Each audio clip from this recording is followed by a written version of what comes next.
మన ఏటీ పల్స్లో మరొక టాపిక్ పై చర్చ ఏదేంటంటే ఏదైతే వెస్ట్ బెంగాల్లో ఇప్పటికే 3 సార్లు తృణమూల్ కాంగ్రెస్ గవర్నమెంట్ ఫామ్ చేసిందో ఈ నేపథ్యంలో అక్కడ భాజపా ఎలాగైనా ఎన్డీఏ కూటమితో ప్రభుత్వాన్ని స్థాపించాలని చూస్తుంది. ఈ నేపథ్యంలో గట్టిగానే ప్రయత్నం చేస్తుంది. ఆపరేషన్ ఖగార్ అనే నిర్ణయంతో కేంద్ర మంత్రి అమిత్ షా గారు ఏదైతే నిర్ణయం తీసుకున్నారో ఆల్మోస్ట్ ఆల్ ఈ మావోయిస్టు ప్రాబల్యం ఎక్కడెక్కడ సుమారుగా 180 జిల్లాల్లో ఉన్నది ఇప్పటికీ 6-7 జిల్లాలకు పరిమితమైంది. 6-7 జిల్లాల్లో ఉన్న వాళ్ళు కూడా శరణార్థులుగా వాళ్ళు లొంగిపోయారు కూడా.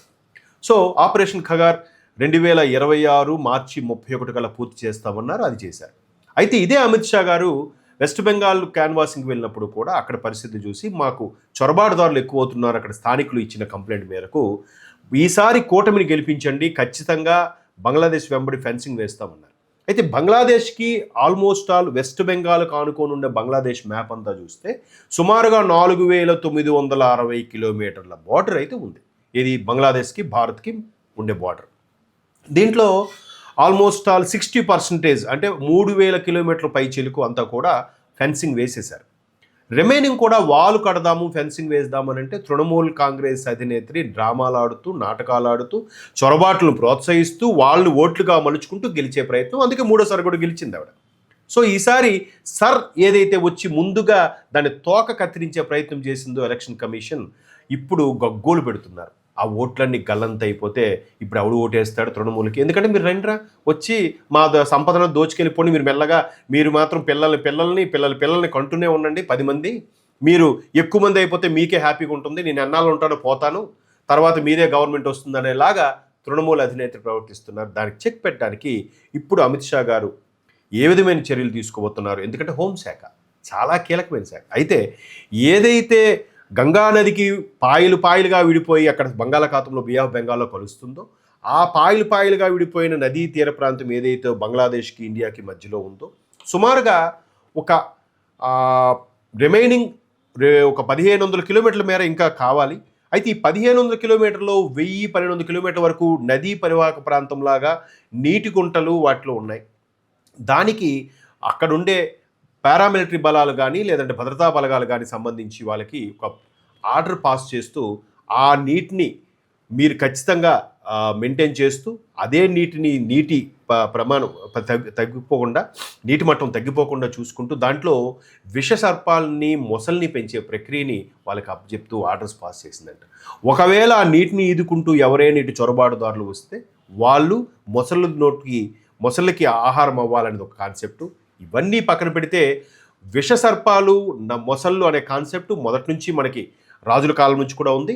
రాజ్యం కోట చుట్టూ కందకం అనేవారు దాన్ని. చుట్టూ లోతైన చుట్టూ నీరు ఏర్పరచుకొని దాంట్లో విషసర్పాలు మొసళ్ళు పెంచేవారు.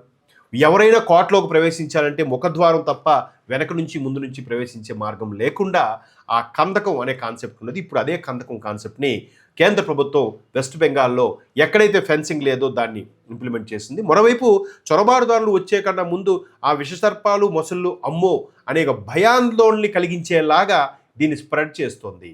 అక్కడ ఉన్న మొసళ్ళు కూడా తీసుకొచ్చి పిల్లల్ని విడిచిపెట్టడం జరిగింది మిలిటరీ వాళ్ళు. దాంతోపాటు ఎక్కడెక్కడ ఫెన్సింగ్ బోర్డులు కూడా పెట్టారంట. అంటే ఇక్కడ విషసర్పాలు మొసళ్ళు ఉన్నాయి, దయచేసి నీటిలోకి ఎవరూ దిగద్దు అంటే అది ఎట్లా ఉంటుంది, ఏమంటారంటే చావు, దెయ్యము, భూతము వీటన్నిటికన్నా అత్యంత ఇబ్బందికర పరిస్థితి ఏంటంటే భయం. మనిషికి భయం అనేది దానికన్నా ప్రమాదకరమైనది అనే కాన్సెప్ట్లో ఇక్కడ వాటిని పెంచుతూ వాటి చొరబాటుదారులు అడ్డుకునే ప్రయత్నం కూడా చేస్తున్నారు. సో అంటే ఎక్కడికక్కడ భారతదేశాన్ని కాపాడుకునే ప్రయత్నంలో భాగంగా ప్రయత్నిస్తూనే ఉంది. అస్సాంలో కూడా ఏదైతే గీడోలు అని చాలా తీవ్రవాదం టైప్లో ఉండేదో దాన్ని మెల్లమెల్లగా సిజరింగ్ చేసుకుంటూ వస్తున్నారు. ఇక్కడ వెస్ట్ బెంగాల్ మీద పట్టు సాధిస్తే నిజంగా అద్భుతంగా ఉంటుంది.